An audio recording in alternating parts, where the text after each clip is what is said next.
¿Qué pasó en esta segunda vuelta? Comencemos por ahí. Buenas noches, Fernando.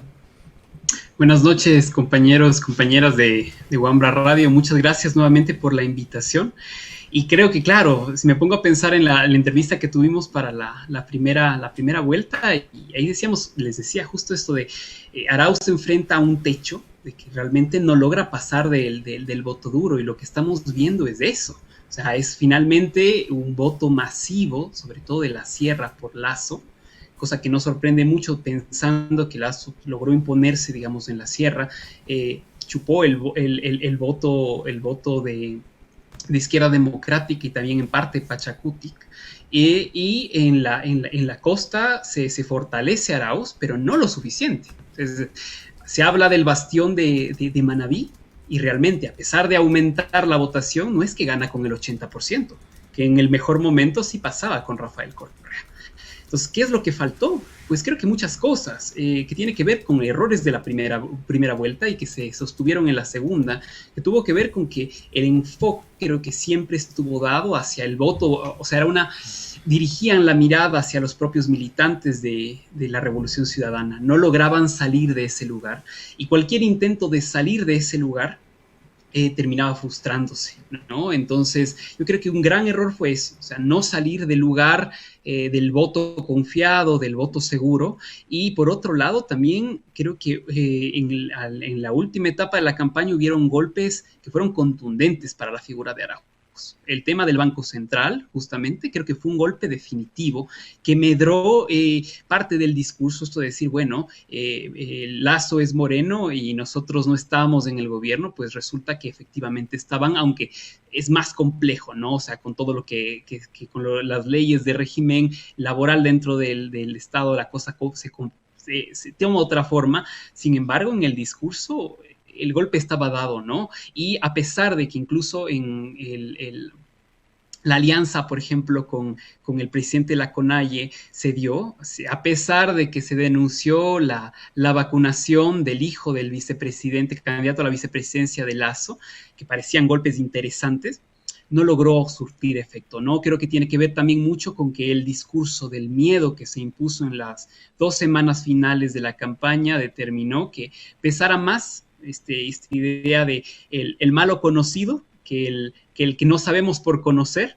y se impuso finalmente la candidatura de Guillermo Lasso, ¿no? Creo que fueron errores que tienen que ver, tal vez una mayor habilidad política de parte de Lasso para generar alianzas, el tema del apoyo de Herbas creo que fue importante también, y de cierta manera también todo el proceso que se hizo al interior de Pachacutic, yo creo que condujo a que parte de ese voto que se llamaba nulo finalmente no se concretó en el nulo, y eso lo vemos, ¿no? Finalmente pasamos de que lo tenía por acá la cifra, teníamos en primera vuelta un 9,55% del voto nulo, y con los resultados actuales un 16%, que sí es un crecimiento, pero que no desborda en exceso el histórico del nulo. Así que el llamado al voto nulo no funcionó. Finalmente la gente terminó, la votación del tercer y cuarto candidato se disolvió, y creo que finalmente fue absorbida por la candidatura de Lasso. Luego de octubre y del repudio, digamos, de la población hacia las políticas neoliberales del gobierno de Lenín Moreno, viene la pandemia, todas las escenas de dolor que vimos, sobre todo en Guayaquil, pero ¿qué pasó, digamos, con ese repudio justamente de la gente a esta política? ¿Por qué no pegó finalmente ya en este voto? ¿Dónde quedó octubre en esta votación que se da en esta segunda vuelta? Bueno, yo creo que hay que tener en cuenta dos elementos que tienen que ver primero con el carácter de, a ver, ¿cómo se le podría decir? No es fácil transferir los volúmenes de la movilización social a votos. Nunca ha sido fácil. Y eso lo podemos ver durante la misma Revolución Ciudadana. Quienes estuvimos en la oposición férrea al correísmo, por decirlo de alguna manera, desde las luchas ecologistas, desde los pueblos indígenas, grandes movilizaciones, podemos recordar la Marcha por el Agua, la Dignidad y la Vida, las jornadas de movilización de 2015, por ejemplo, que daban la imagen de, bueno, esta vez sí vamos a ganar, y al momento de las elecciones la cosa no cambia. No se dio. Entonces, primero, el volumen de la movilización social no necesariamente se traduce con facilidad en votos. Es lo primero. Y las de izquierda siempre hemos tenido problemas al traducir o al cambiar, pasar de una lógica del movimentista, del movimiento social, de la acción colectiva, a una lógica electoral. Son dos campos diferentes que tienen reglas diferentes y eso marca que no haya una traducción inmediata. Y el otro elemento es que ninguna de las dos candidaturas que de cierta manera estuvieron o cuyas fuerzas sociales estuvieron involucradas en octubre, que es la Revolución Ciudadana y Pachakutik, reivindicaron durante la campaña la herencia de octubre. Al menos en la primera vuelta nadie lo hacía. Esto de recuperar el tema de octubre, que aparece con mucha más fuerza con la alianza de Vargas, por ejemplo, esta imagen fuerte de Vargas junto con Yajaira Urresta, dos rostros de la movilización de octubre, al final se la saca muy tarde, a pesar de que sí creo que había una posición muy fuerte, dentro del propio octubre nunca se solucionaron las brechas que ya existían. Había una obturación temporal de las diferencias porque en el campo las cosas cambian, pero eso inmediatamente después de octubre volvió a abrirse la brecha.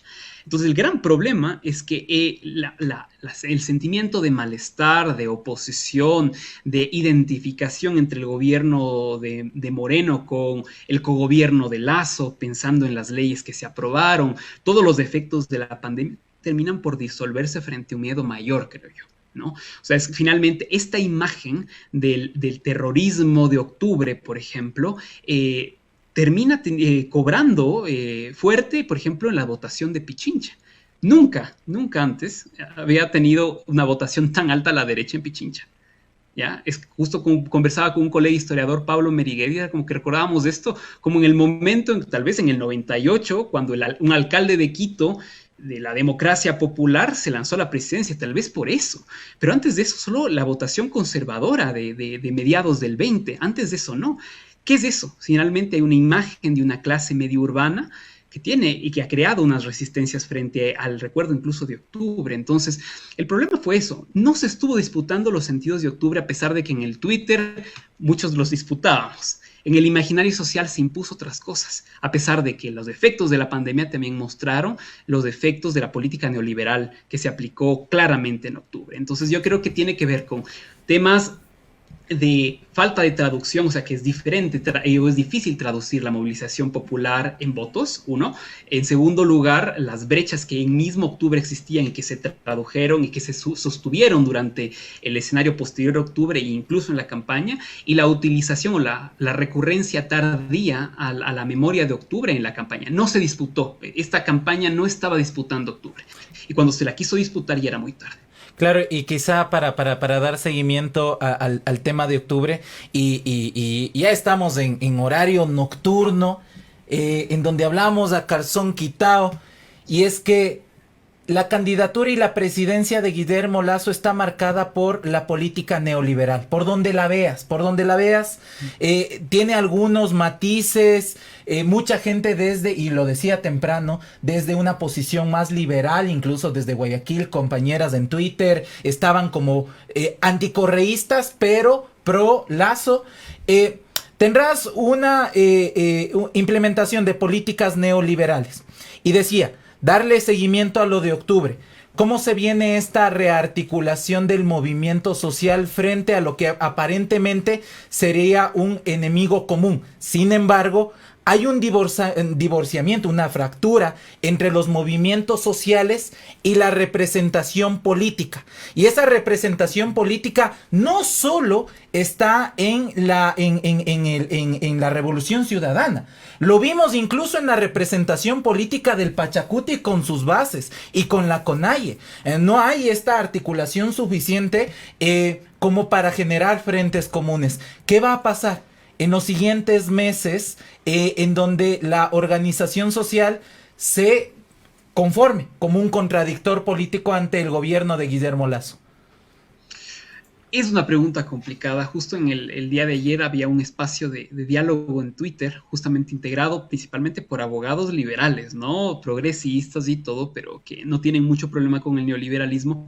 Entonces, donde se decía, bueno, yo prefiero votar por quien me restrinja menos mis libertades y mis derechos. Y decían, me parece importante señalar esta línea, al menos nos van a dejar con Lasso, nos van a dejar que las ONGs funcionemos. Claro, porque hay una lógica, ¿no? No es gratuito que en el neoliberalismo sea el momento de oro de la cooperación internacional, por ejemplo, ¿no? Porque el Estado desaparece, viene el financiamiento, otros terceros tienen que encargarse de derechos y servicios, y además hay una forma particular de hacer política desde las ONGs. ¿Ya? Es una lógica que no tiene que ver con la movilización popular, que no tiene que ver con el trabajo de bases, no, es una forma bien particular de hacer política. Y esto creo que es importante porque esos efectos se pueden ver dentro del propio movimiento social. Lo que vemos en Pachacutic es eso también. O sea, un divorcio sí de las bases, pero creo que ver al movimiento indígena ecuatoriano es ver las fracturas dentro de todos los movimientos sociales en el Ecuador. Lo mismo pasa con el feminismo. El feminismo más liberal decidió votar por Lazo sin problema. Algunos estaban disputando dentro de la Revolución Ciudadana y han votado por Arauz, creo que minoritariamente, y muchos se fueron por la vía autonomista a través del voto nulo. ¿Qué es lo que se viene? Es difícil pensar porque finalmente creo que hay una responsabilidad entre quienes integramos, además de los espacios académicos, también organizaciones sociales, entender de que no tenemos que esperar al 24 de mayo para empezar a organizarnos, ¿no? Y no solo en clave de resistencia, sino de construcción de alternativas políticas, ¿no? Porque si no nos va a pasar lo de octubre y hay que ver qué es lo que pasó en octubre. En octubre coincidimos masivamente en las calles, en el espacio de litigio, por ejemplo, en el sostenimiento de la vida, en los espacios de abastecimiento de las universidades, por ejemplo, pero no fue muy planificado aquello. En el movimiento indígena sí, porque se estaba planificando una movilización previa, pero en Quito no.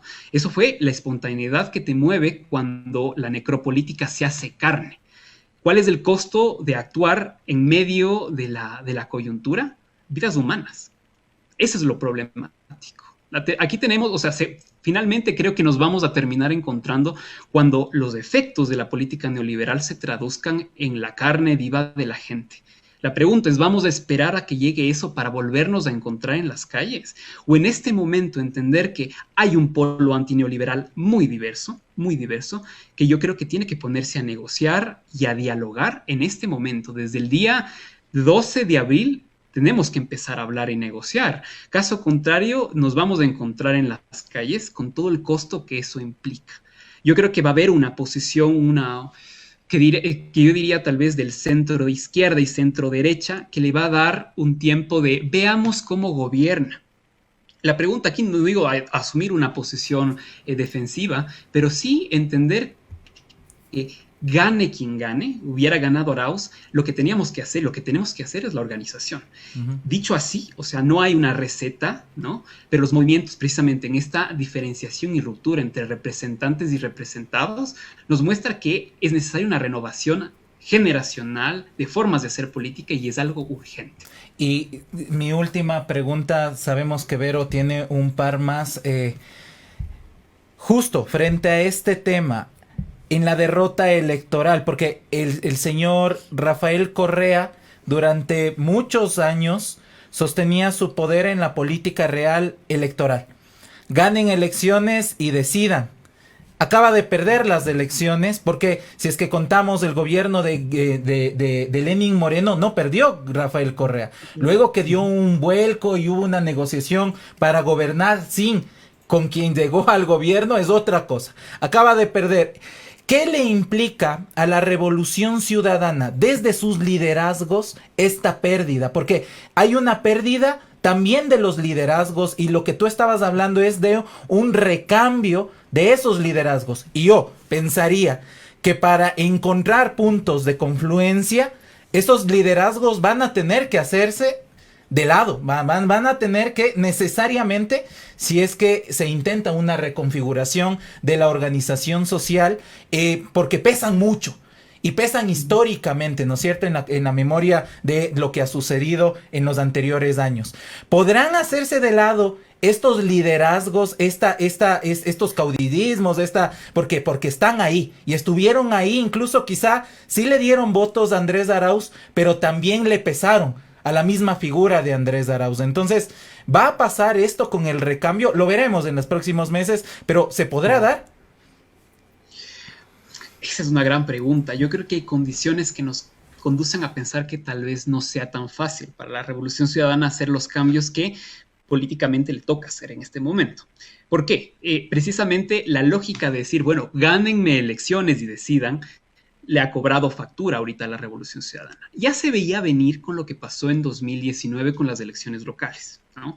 Hay que entender que eran circunstancias diferentes, recién habían perdido el partido, todo lo que sea. Sin embargo, ahí se nota la fragilidad de este discurso, ¿no? Puede ganar quien tiene las condiciones para ganar también.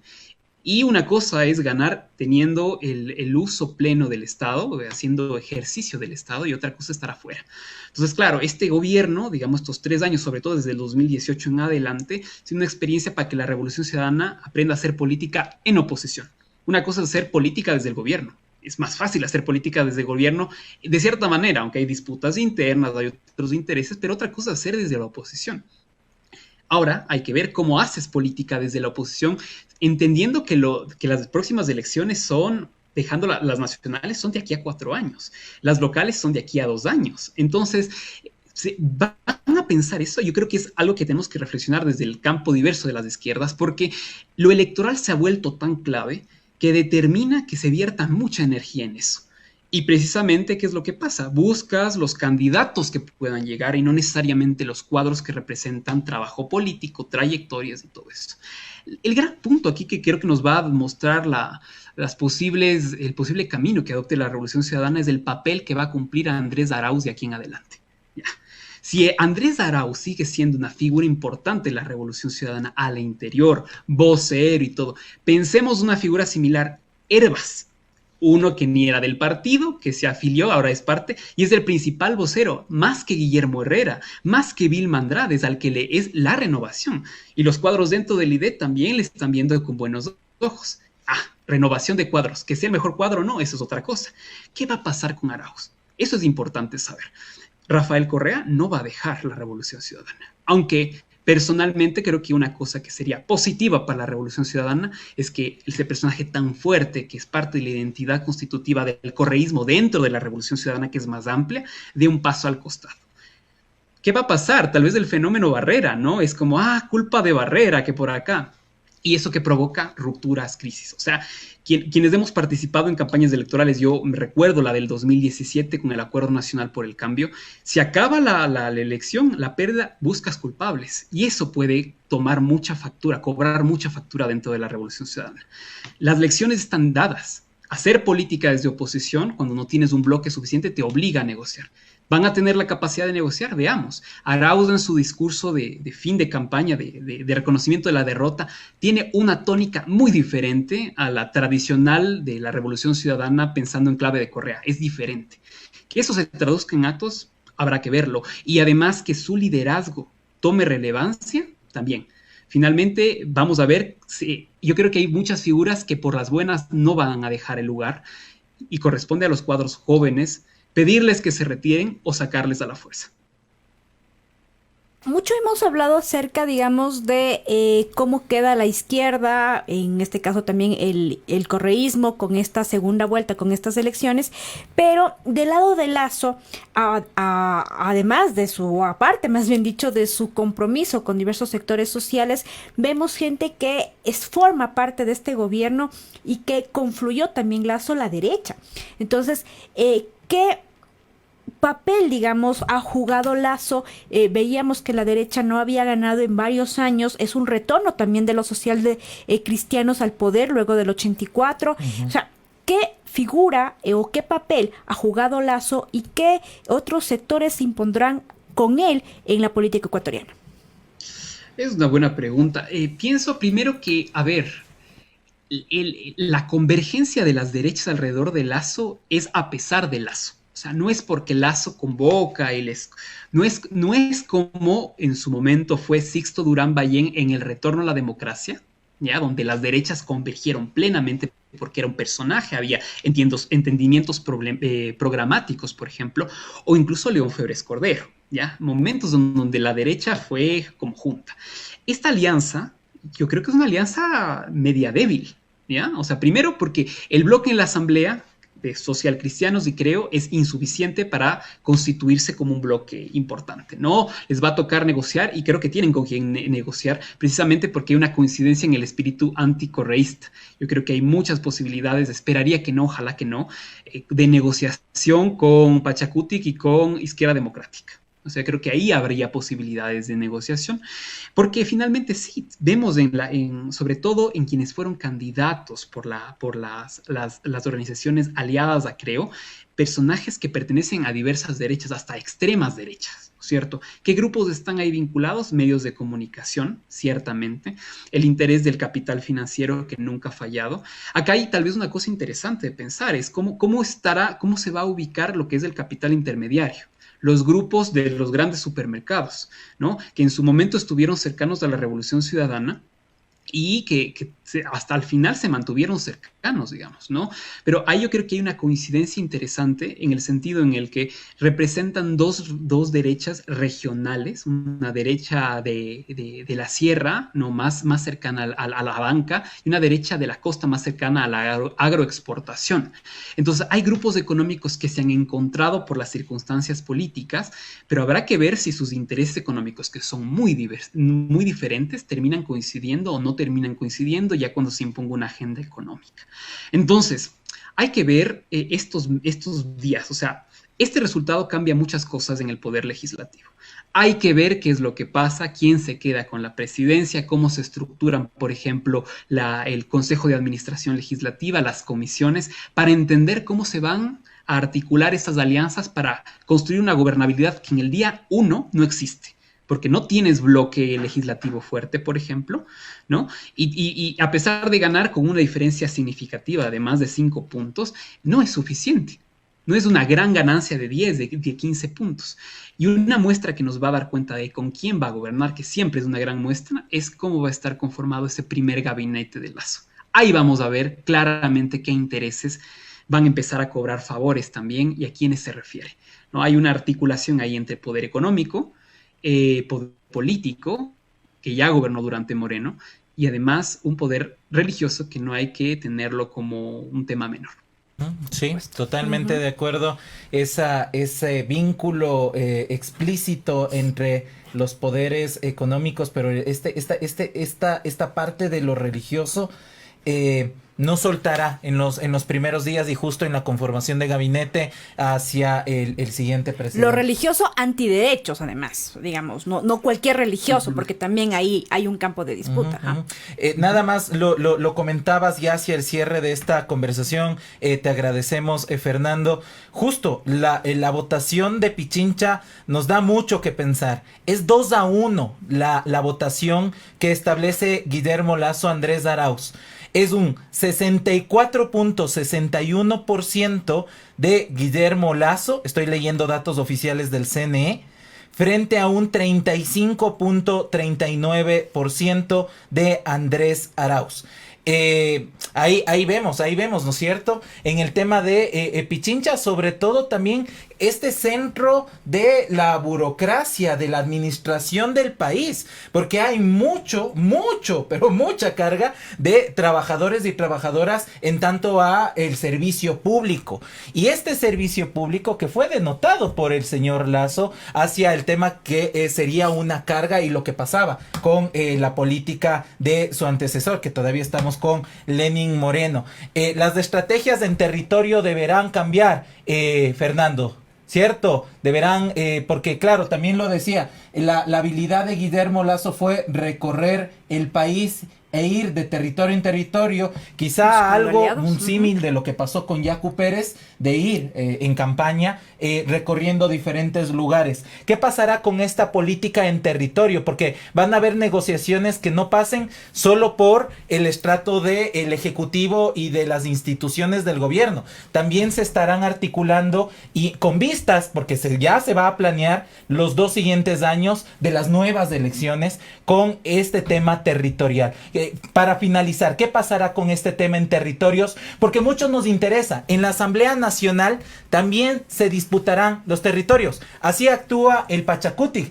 Pachacutic no tiene al menos lo que hemos analizado es... No hay una línea fuerte de agenda, se va a ir tejiendo desde los territorios, ¿no es cierto? Y así otros asambleístas. ¿Qué pasará con el territorio y Guillermo Lasso? Yo creo que ahí la estrategia siempre que funciona es el divide y vencerás. Y hay que pensar que el Ecuador en ningún momento, hay momentos en que parece que superó la brecha regional, pero realmente es un país tan diverso, tan diferente, cuyos intereses particulares de las élites locales ya desde el siglo XIX y en adelante se han mantenido medios intactas, ¿no? O sea, hay cacicazgos muy fuertes que ni siquiera la Revolución Ciudadana en su poder, que nunca hemos visto en la historia ecuatoriana, pudo negociar. O sea, parte de la fuerza de la Revolución Ciudadana fue negociar con los caciques. Y cada gobierno hace eso, negociar con los caciques de turno. Lasso tiene eso, uno puede ver precisamente quiénes fueron los que le fueron apoyando en las diferentes localidades, tiene sus agendas, creo tiene una estructura nacional, mal que bien que funciona, ¿no? Entonces probablemente lograr construir la gobernabilidad precisamente pensando en la Asamblea Nacional pasa por responder a necesidades locales, pequeñas necesidades locales. Porque finalmente aquí vamos a ver que en el proyecto nacional que va a imponer Lasso, que se va a construir con el gobierno de Lasso, hay la posibilidad de conceder espacio a las particularidades. Particularidades que no terminan de responder a una dimensión estructural. O sea, no te van a plantear los términos de redistribución de la riqueza o acceso a derechos. No.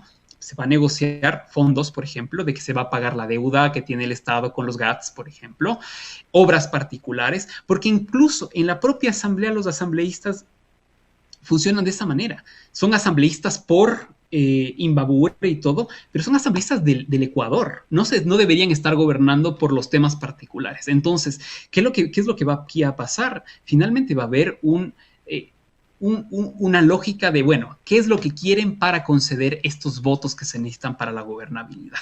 Y claro, lo territorial es fundamental, por lo que acá ustedes bien mencionaron, los tres principales bloques de la Asamblea, o sea, Revolución Ciudadana, Pachacutic e Izquierda Democrática, no tienen un carácter nacional. Son intereses también locales que van a tener problemas en integrarse en sí mismos como bloques, más aún en diferencias. Entonces, en esa posibilidad de lógicas locales que no van a votar orgánicamente, hay la posibilidad de negociaciones materiales e inmateriales para garantizar los votos que se necesitan para la gobernabilidad que propone Lasso. Entonces vamos a ver dónde hay mucha negociación en lo local. Y nuevamente, el gabinete nos va a dar cuenta de cómo está distribuido también esas cuotas de poder entre los grupos económicos de Sierra, Costa principalmente, que van a acompañar el gobierno de Lasso. Entonces lo que vamos a ver, harta negociación y poco interés en construir una alternativa nacional. Mucha particularidad. Ahí, bueno, muchísimas gracias, Fernando. Está un tema bastante interesante, digamos, justamente cómo se va ya en lo concreto a plasmar la gobernabilidad de Guillermo Lasso y sobre todo también, digamos, cómo podrá llevar a la concreción todos los acuerdos, porque eso también es como uno de los temas ahorita que estaría como muy pendiente ahí, cómo finalmente los acuerdos en los que se consiguió en esta segunda vuelta prácticamente, que él mismo lo ha aceptado, cómo se van a llevar ya a la práctica, cómo todas estas promesas, si se quiere, de campaña van a terminar siendo ya carne, digamos, ya en la política pública. Creo que es un tema muy pendiente y sobre todo un tema al cual la izquierda evidentemente le va a tener también que echar un ojo, porque finalmente si es que quiere presentarse para una siguiente elección de aquí al 2000, si no me equivoco, 25, el 2025, pues bueno, este va a ser un campo evidentemente de disputa. ¿Dónde quedan las posturas de izquierda y cómo va a quedar también esta rearticulación frente a las políticas que van a venir con Guillermo Lasso? Bueno, ahí primero respondiendo a la primera parte que me parece importante señalar y como anécdota histórica. Claro, Borrero, el vicepresidente de Borrero, es descendiente de Antonio Borrero y Cortázar, presidente que asumió luego de la muerte de García Moreno, y fue parte de un gran acuerdo anti-garciano para llegar al poder, ¿no? Y que no pudo sostenerse porque fue incapaz de sostener las promesas que habían hecho. Hubo guerra civil, ascendió Veintimilla y adiós Borrero. No sé si eso vuelva a pasar, pero claro, finalmente es difícil sostener esta cosa de ofrecer el oro y el moro a todo el mundo para obtener el voto, ¿no? Entonces hay que ver cómo lo hace Lasso. ¿Habrá habilidad? ¿No habrá habilidad?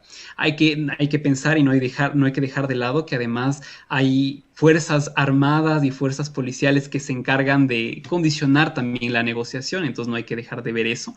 Respecto a las izquierdas, ahí viene una cosa difícil. O sea, es como, incluso quienes no creíamos con convicción en el proyecto de la Revolución Ciudadana, pero en este segundo momento de pensando que era mejor incluso que un gobierno de Lasso, este tipo de resultado electoral golpea, porque dice, bueno, ¿y ahora qué? ¿Qué pasó con la herencia de octubre? ¿Qué pasan con las alianzas? ¿Cómo construyes? Finalmente volvemos a estar en el campo antineoliberal, atravesados por la brecha correísmo o anticorreísmo. Entonces, la pregunta es, ¿cómo construyes o cómo construimos una alternativa a ese neoliberalismo, una alternativa política real que vaya más allá de los discursos, si entre nosotros nos estamos sacando los ojos? Y es un gran problema. O sea, yo creo que en este momento, nuevamente, día 1, luego de elecciones, 12 de abril de 2021, hay que ponerse a pensar hasta qué punto es factible construir una alternativa política que siga peleándose en clave correísmo anticorreísmo. Habrá gente que diga, bueno, la opción de Yacu Pérez muestra que hay una tercera vía. Hay que tener nuevamente, y lo dije a la anterior entrevista, hay que tener mucho cuidado con esto de la tercera vía, porque la tercera vía a mí me parece que en gran parte votó por Lasso.